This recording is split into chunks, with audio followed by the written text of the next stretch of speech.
сказал, что мы все знакомы в среднем около 30 лет друг с другом. Но толком мы, в общем, никогда не могли поговорить. Потому что трезвые бываем первые 10 минут, а потом уже как всегда.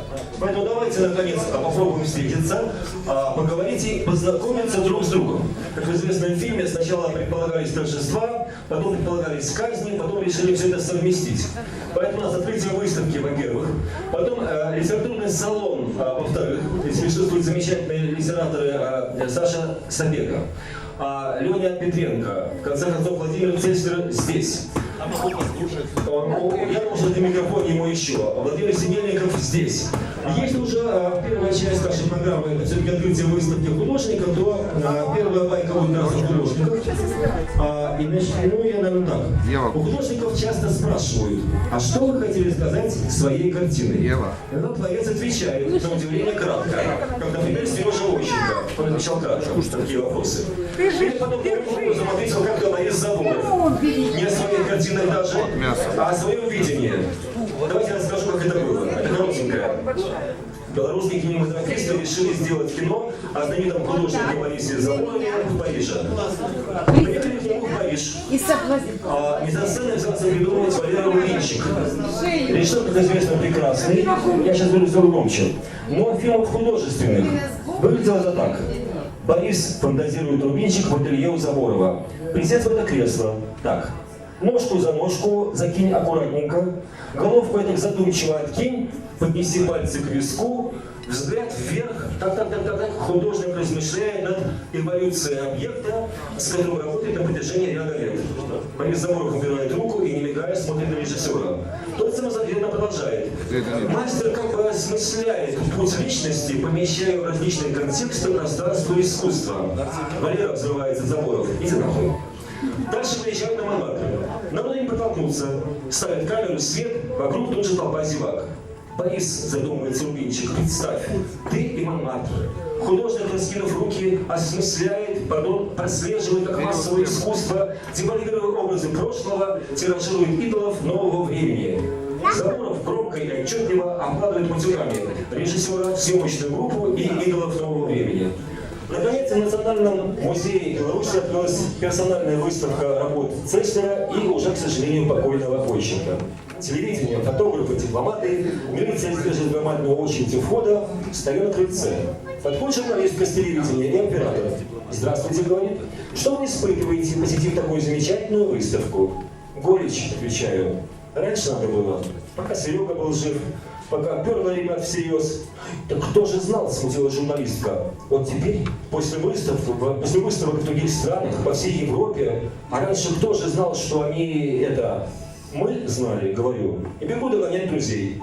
Друзья и приятели выставлянтов набрали выпивки и пошли в ближайший сквер ждать Володю Цельстера. Собралось человек 30. Изумительные живописцы Малишевский, Забавчик, Римашевский, прелестный душевный человек и феноменальный мастер гобелена Володя Лисовенко. Эти пока здесь трезвые. Вот, кстати, кому пора бы делать персоналки в Национальном музее. Историк города, блестящий художник Дима Маслий. Главный художник дома моделей Элла Жвикова. Братья Суриновичи. И вот она будет персоналка в музее у Димы Суриновича. Вадим, Саша, в общем, все свои. А в скверике на Ленина толпа молодежи. Такие внешне приятные, заджинсованные, бородатые, с хвостами на головах и с сережками в разных местах. Слово за слово перезнакомились. «Какие вы счастливые», — сказали нам. «Вы же застали самое начало. Лед Зеппелин, Хендрикс, Джоплин, хиппи». На то мы выросли, скромненько так отвечаем и стаканчиками делимся. А тут появляется в скверике наряд милиции и прямиком к нашей большущей компании. «Как вам не стыдно?» — говорят милиционеры, укоризненно глядя на стаканчики в наших руках. «Вы же взрослые дяди и тети». И вообще повысил голос молоденький сержант. «Вы какой пример подаете молодежи?» И тут вдруг наши новые знакомые и отвечают хором: «Отличный пример». А милиционеры потоптались немного, да, и ушли молча. Ну давайте, может быть, так, чтобы не очень долго. О смысле жизни.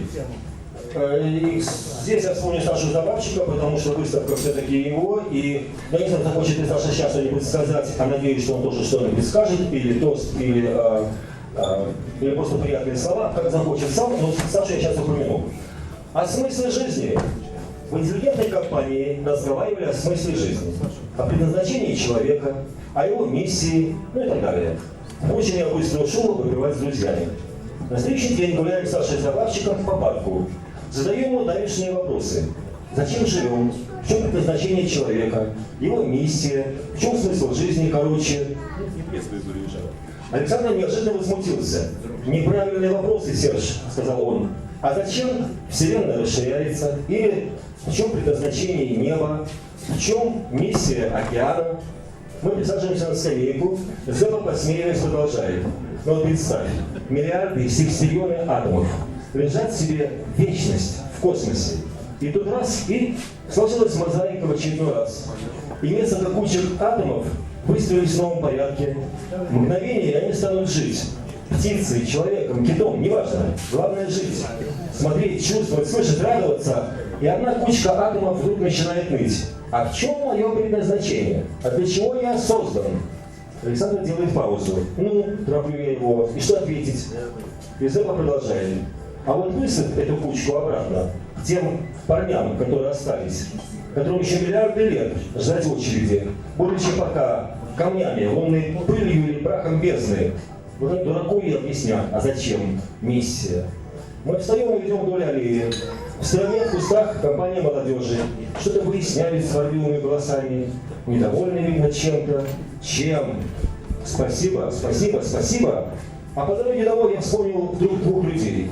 Художника и музыканта. Жил один человек, художник. Вы сейчас угадаете, о ком я буду. Делал лишь то, что хотел, не прогибаясь под изменчивый мир, но доволен не был. В систему не встраиваясь, обижался на нее за непризнание, жил непрекаянно за счет брата и знакомых милосердных, часто ворча и ссорясь, работал же непрерывно, напряженно, болезненно, от тоски и себя резал, и убил себя, нелепо, как и жил, и был забыт на много-много лет. Жил другой, музыкант, попробуйте угадать, о ком это. Заботился о большой своей семье, о многочисленных родственниках, поэтому искал выгодные денежные места работы. Терпел придирки начальства, не позволяющего заниматься любимым делом музыкой. Нерадивых учеников наказывал жестко, ну и пиво любил в компании. Обыватель болел недугом, с работой своей несовместимой. Страдая, бывал быту невыносим, работал истово и много, но при жизни признан не был.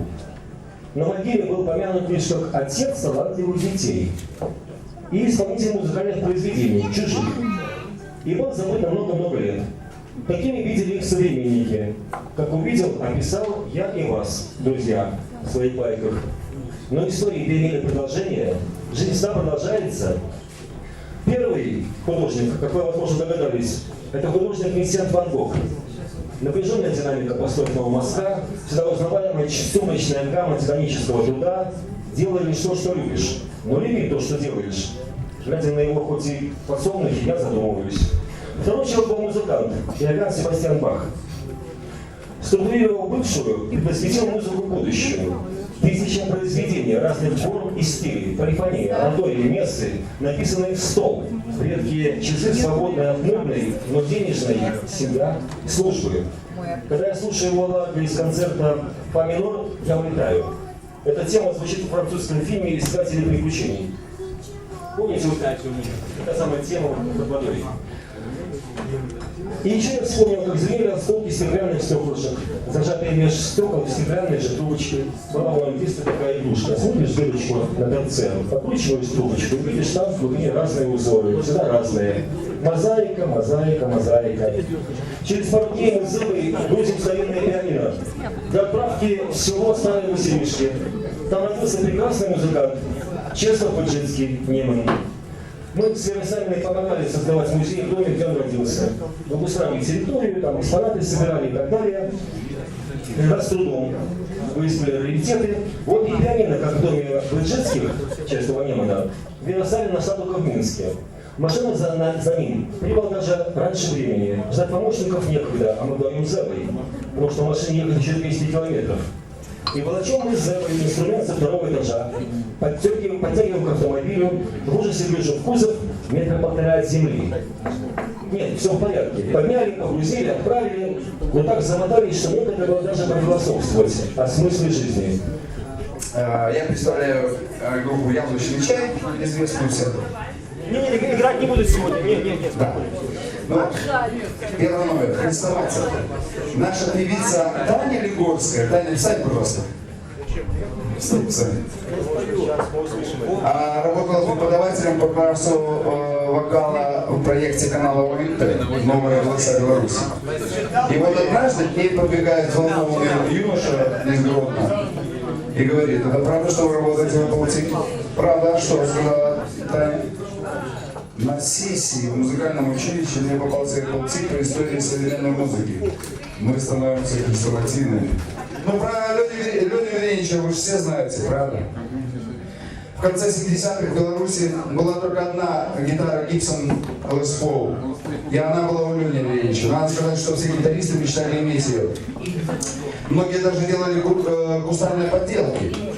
Теперь вы представляете, с каким пафосом Леня играл на ней. Он понимал, какая ценность у него в руках. Возле сцены ресторана рядом с Леней весь вечер вертелся какой-то неизвестный, с интересом рассматривая гитару. А в конце незнакомец решительно подошел к Лене и слово выругался: не пизди, что Гибсон. Моя дочка Алиса окончила консерваторию, получила диплом, и я, естественно, заблаговременно подсуетился и купил для ресторана хорошего алкоголя, чтобы не травились белорусским. И тут сегодня утром звонит мне Игорь Лютый, это наш саксофонист, взбудораженный такой, говорит: Саня, позаботься заранее о водке для выпускного. В 14:00 магазины прекратят продажу. Только что слышал это по новостям. Так я давно побеспокоился. У меня даже для себя лично в холодильнике стоит. Гордо ответил я ему. А у меня не стоит, грустно произнес Игорь. И в этот момент его жена Света, не зная контекста, вмешивается в наш разговор. Что у тебя не стоит? Все у тебя стоит. А вот хорошая история, рассказал Вова Цеслер мне. Вова, извини, я как услышал, вот рассказываю. У Вова Цеслера в Москве есть товарищ, солидный бизнесмен. И вот к этому товарищу на выходные приехали друзья-неформалы. Весь уикенд бизнесмен провел с ними в шумных компаниях клубов и дискотек, поэтому только в понедельник, стоя в уличной пробке, он почувствовал себя нормально. Но тут в окно его автомобиля постучался бомж, снующий по пробке тротуара. «Денег не дам», — отрезал бизнесмен. «Дай хоть закурить», — не унимался вопрошайка. «Я не курю». «Как не куришь? Вон же папиросы». Бомж рукой указал на пачку Беломорканала. Прямо за лобовым стеклом лежали папиросы друзей-информалов. Бизнесмен протянул пачку, и бомж аккуратно вытащил одну папироску. «А прикурить?» — почти приказал он. Бизнесмен, не глядя, протянул прикуриватель, бомж сладко затянулся, вдруг у него в изумлении округлились глаза, и уже на выходе он, на выдохе он восхищенно прошептал: «Ух ты, это же так!» Игорь Сацевич рассказывал журналу «Монолог» про свою карьеру, вспомнил, как он начинал сочинять джаз.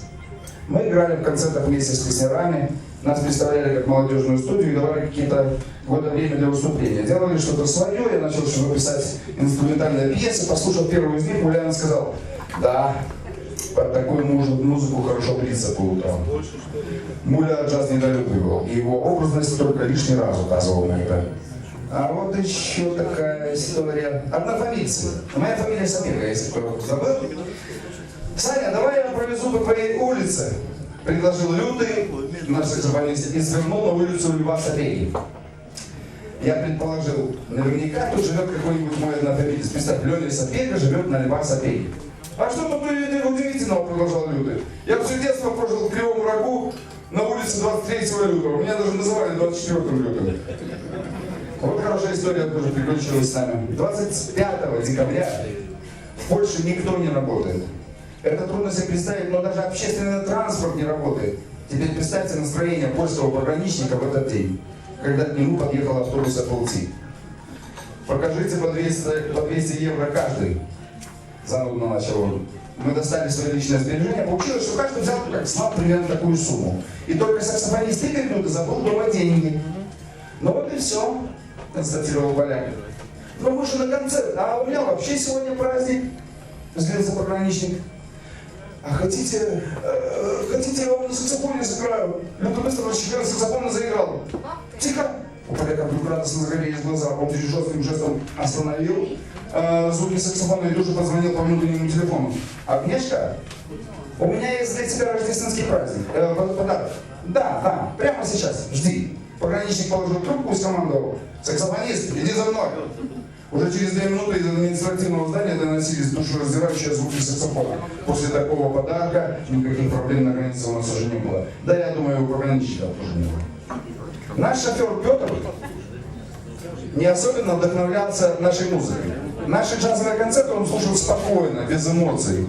Но когда на корпоративах мы играли под заказ что-то советское или народное, душа Петра ликовала, а многие сами пускались в пляс. Однажды во время длинного приезда в автобусе зазвучала группа Red Hot Chili Peppers. Сначала мы подумали, что это радио, но альбом прозвучал раз, еще раз и еще раз. Мы взволновались. Петр, тебе нравится эта группа? Ну ничего, нравится, спокойно ответил шофер. И давно ты ее слушаешь? Мы были просто хорошие. Со вчерашнего дня. Это кассета сына. Я ее вытащить не могу, застряла. Кто знает Славу Степанова? Такой стройный. Так вот, Слава Степанов открыл как-то давно салон интимной стрижки у себя на дому. Первыми клиентками стали его девушки и их подружки. Но из-за нездорового фанатизма мастера в работе, несоблюдения девушками графика посещений и, как следствие, дракой клиентуры, бизнес пришлось закрыть. А работа в зоне бикини ему нравилась. Миша Филиппеня, это наш гитарист, диктует ноты второй партии для саксофона.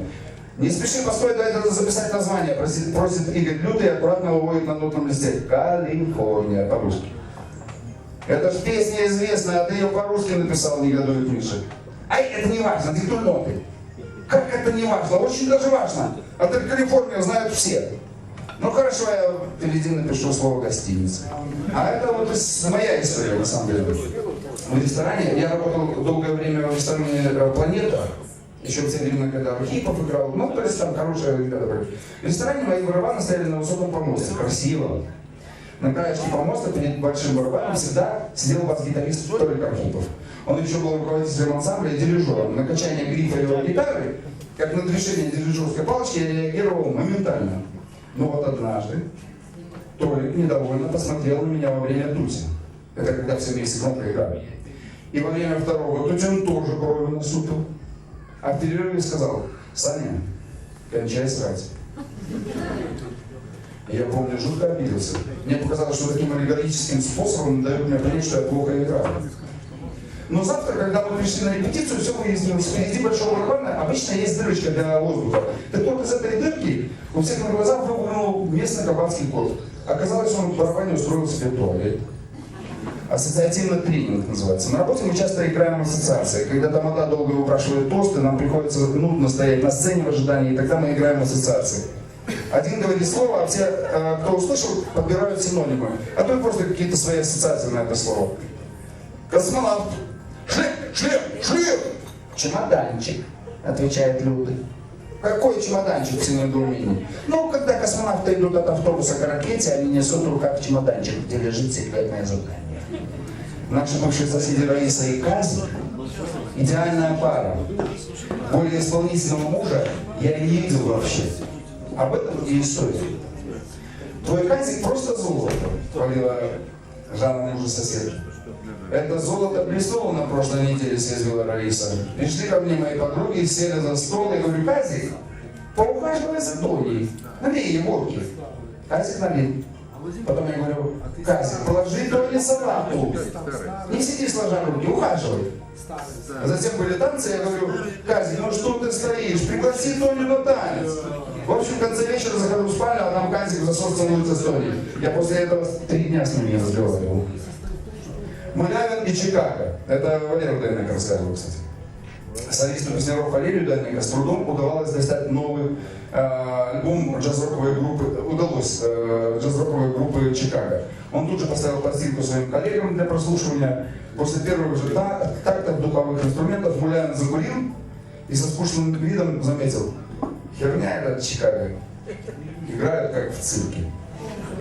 Еще одна история про нашего саксофониста. Творческие люди чудаковатые. Муза может посетить их в самом неподходящем месте, совсем не вовремя. Саксофонист Игорь Лютов возвращался с позднего концерта, и муза посетила его в момент покупки водки-закуски в ночном магазине. Посетила прямо на кассе. Что-то напивая себе под нос, приехал он домой, разогрел ужин, засервировал стол, заглянул в холодильник, а водки-то там нет. Водка осталась на кассе. Я все время любил сочинять стихи, но не делал на это упор. Ну, так как получалось. Бастер, металлист и плотник.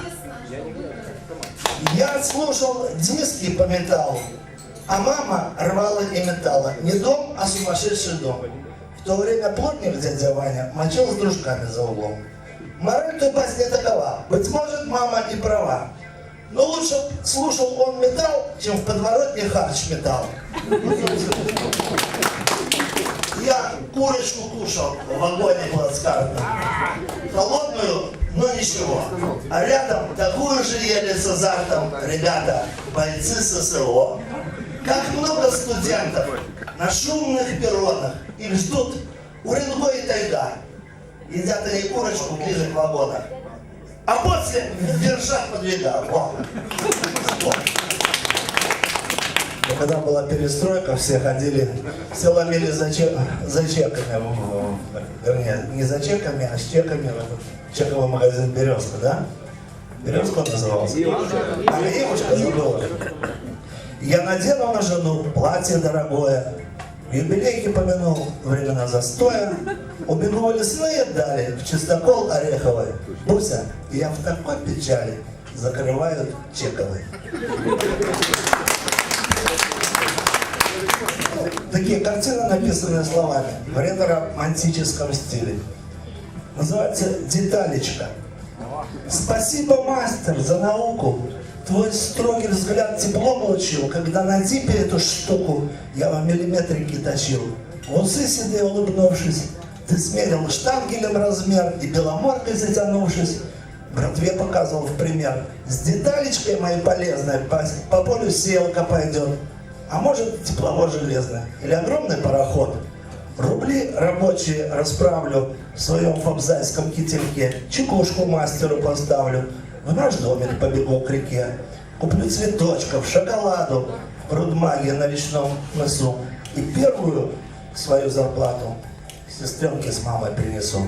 Смахнет усталую слезинку, платочкой теребя конец, обнимет маленькую Зинку и скажет: видел бы отец. Я простой мужик советский и плевал на штатов мощь. За железной занавеской я варю свой красный борщ. Вот что я недавно относительно сочинил. Называется «Про Кайли Миног».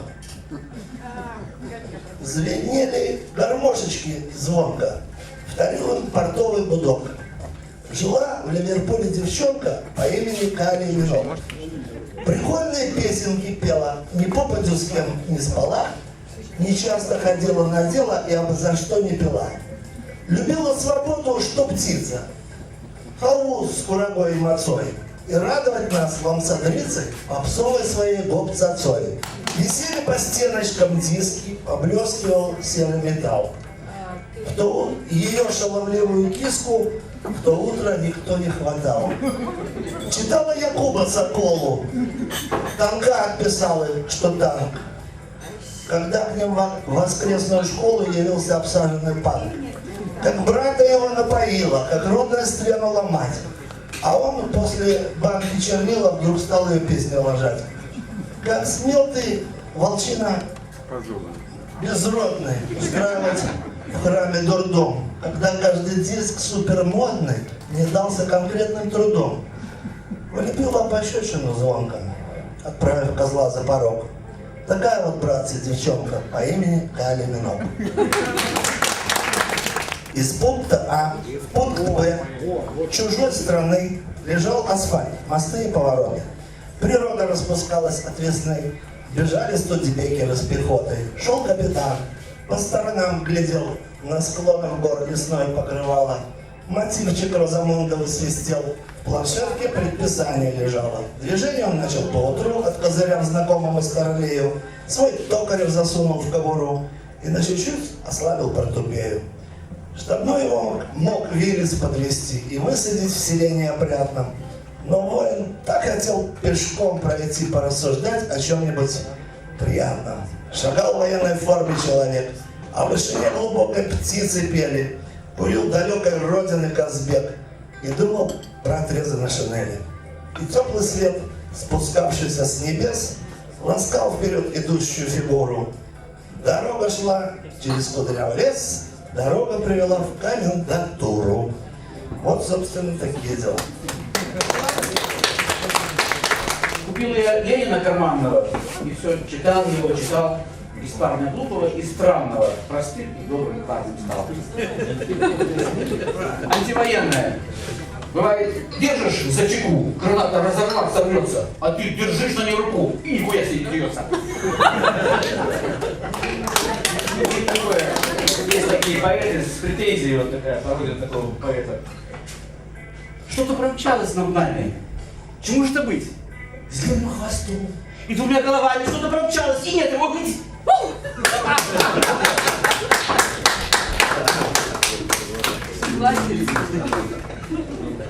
Свадьба, по-вашему, в 75-м году. Глухой-глухой деревне, не дай божок, в 20 километрах от Минска. День третий. Свадьба, день третий. Платилось очень много, по 10 рублей на человека за сутки. То есть 30 рублей за 3 дня имел. Но когда я потом сопоставил эти деньги и то, что...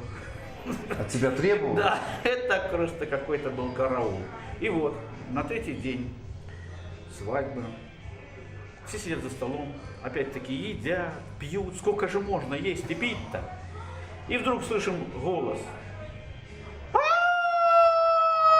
Повесился, повесился. Брат молодой повесился. Жена его ходит в сарай, а он висит. Все уже, так сказать, штаны мокрые, он висит. Она бегом хватает ножик, срезает его.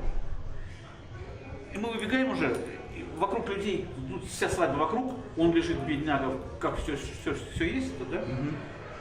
И все такие смотрят и такие, и стонут. Одна девка такая, кровь с молоком, кидается на него и рот в рот, как положено тут, в хорошем смысле этого слова, делает. И он таки захрапел. Я к чему рассказываю-то? В это время наш басист, я посмотрел так в сторону, а он стоит, девку обнял какую-то со свадьбы и говорит, а телефончик мне дай свой, типа, да я к тебе приеду в место, позвоню. Это ужасная история. У меня есть... Это правда. Ну да, но у меня есть повеселее истории. У меня есть такая история, когда мы тоже на свадьбе были. 3 дня, как ты говоришь, Гродненская область, там, знаешь, польские свадьбы. И как-то это было вот после поста. Знаешь, после поста сразу очень же много свадеб. И у нас не нашлось баяниста. В общем, в конце концов, мы какого-то нашли баяниста. Но этот баянист сказал, у меня условия, я беру с собой друга шофера. Мы говорим, ну ладно, бери уже, ну потому что, ну, исключительный случай. В общем, дело в том, что он отыграл, наверное, первый вечер. Второй его я не видел. На третий день утра, представляешь, марши. Ну там же марш нужно играть каждому там поляку, да, там. Мне сейчас в голове было, когда ты скажешь марши, да. Это слово. Да. И, значит, и мы смотрим, нету этого баяниста, он же там что-то начал играть, а его нет. Мы начинаем сами играть бас, там гитара, там барабаны, и вдруг слышим, что-то шевелится в сарае. В сарае. Да, в сарае шевелится.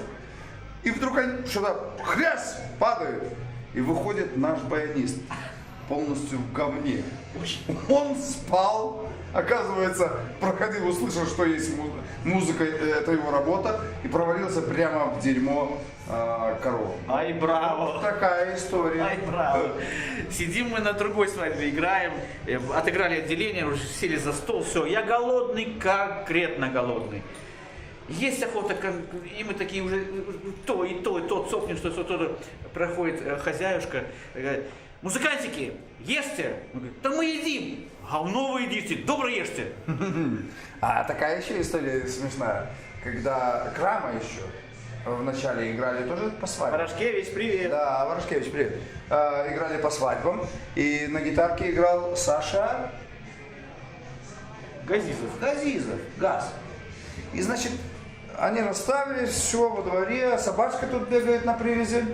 И Газ взял собачку эту и там приголубил, и там все это. А тут батька с салатом шел молодой батька и говорит, хлопчики, осторожно, собак злые. Смотрите, собак злые укусить. Пошел. Это высшая история. Да. Проходит вечер. Вечером уже батька идет с этим с тортом. Шатается, Да. и деревья шатаются. Да, уже все. А тут у Газиза сидит собачка и лижет ему лицо. И не Газиз не против уже, знаешь, так все нормально. И Газиз говорит, батька, а что ж ты говорил, собак злые, смотри, какие хорошие собак. Он, хуй его знает, был злый. А еще я хочу про тебя рассказать историю. Опа. Да. Давай. Потому что ты, наверное, стесняешься, а я про тебя написал историю в своей книжке. Да, окей. Когда во времена... 88 год. 88-й, да? Значит, люди приезжали на рынок, продавали излишки своего хозяйства. И в конце концов они покупали что? Культуру какую-то. И везли в кассетах эту культуру на танцы. И в этот же вечер они отдыхали. И, значит, один чувак подошел и говорит, мне, пожалуйста, вот сборочку номер 10. У вас там много было сборок, да? И ты так ставишь, там, какую-то песню прокрутил. Он говорит, а дальше? Ты дальше там прокрутил? Хорошо. А дальше? Ты дальше прокрутил? Уже последнюю поставил. И там, я буду долго гнать велосипед, да? И он говорит, а дальше? А там уже нет ничего. А ты говоришь, ну дальше он его в лугах остановит, цветов нарвет. Это было правда, да? А еще была тот же момент, была шикарная история, когда мы заработали очень неплохие суммы. Мы за это купили студию звука. На излишках все. На одной песне «Белые розы». «Белые розы». И вот как бы уже бум спал, уже все наелись белых роз, уже так, что все у всех из ушей, из носа везде белые розы торчат. И тут приходят, молодые люди проходят, причем не совсем молодые, такие где-то, ну, приблизительно наших лет, тогда это было там, допустим, 30 плюс-минус, неважно, да. И они говорят, о, ребята, кассетами торгуете? Торгуем кассетами. А что у вас есть? Поставьте что-нибудь. Я говорю, возьмите «Ласковый май». Не, у нас есть «Ласковый май». Вот это что такое за кассетка? Как сейчас помню, беру. Элтон Джон 88 года, свежий альбом, только что вышел, очень красивый, пожалуйста, послушайте. Они такие, поставьте, пожалуйста. Послушали. Ага, а с другой стороны, что кассетки? Это Род Стюарт 88 года, тоже свежак вообще, свежее не найдете. Поставили, послушали, ага, хорошо. Ладно, давайте «Ласковый май». Был такой ресторан «Спутник», он, наверное, и сейчас есть, да? Конечно. «Спутник». И он Только тогда... там, по-моему, никто не лобает. Ну да, а тогда лобали, и он был как такой вагон. Да. Длинный. Кишка. А чуваки сидели, музыканты, вот здесь вот, и за ними сразу же заход на кухню был, да? И раз в неделю, где-то в середине недели появлялся чувак в трениках. Это классно. Четко, с сеточкой, и там сеточки кефир, там все это треугольничками, помнишь, да, все это с молочком, может быть. И он подходил, и они не принимали такие низкие заказы по 3 рубля. То есть минимум был, если помнишь, 5, да?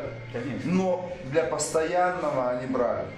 То есть чувак давал, они знали, что уже играть, он забегал в другой конец вагона, ложился и боском навзничь полз вместе с этой сеткой, а чуваки играли «Льется в тесной печурке огонь».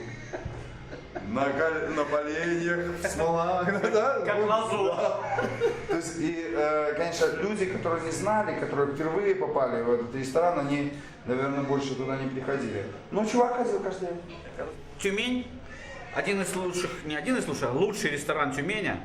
И в этом ресторане играл один мой хороший знакомый, который раньше моему отцу аккомпанировал, басист. Его Леня Веренич, кстати, знает очень прекрасно. Очень уважаемая личность в Тюмени был. Кстати, у него была теща моложе, чем жена. Не важно. Вот это да. Что я сейчас брякнул? Теща моложе, Чем он! Невозможно. Моложе, чем он, моложе, чем он. Ну ясно. Вот. И вот такой был, значит, заказ. Тюменская публика. А это кто? Это менты крутые, это нефтяники рабочие, которые получали очень много денег. И, так сказать, форцовщики и все такое. И вот один из публики, он постоянно заказывал эту песню, и причем в таком вот антураже песня исполнялась так. Он платил, танцевал с барышней, и солист, когда пел, я сейчас сюда присяду, солист, когда исполнял песню, эта песня была, называлась она, он залазил на колонку, садился, «Лебединая верность» Мартынова. И он, значит, исполнял, как там слово? И сложив внезапно крылья на землю. Я хочу, чтоб жили лебеди. Она вот так исполняла. Очень хорошая история. Мне напомнила другую историю про эту же песню. Я помню, в «Планете» работал. И, значит, пришел чувак такой, очень скромный. Говорит, ребята, можно ли сыграть «Лебединую верность»? Мы говорим, конечно. На чем? На барабанах? Нет, ну вообще просто. Сыграйте, пожалуйста. Но... Исполните. Да, исполните, пожалуйста. Но перед припевом остановочка.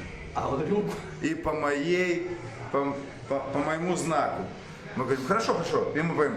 На землю летели лебеди,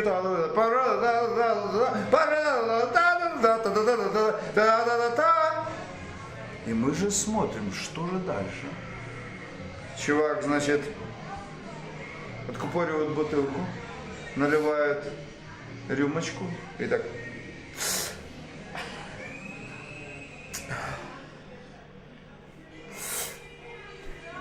Я хочу, чтоб жили лебеди.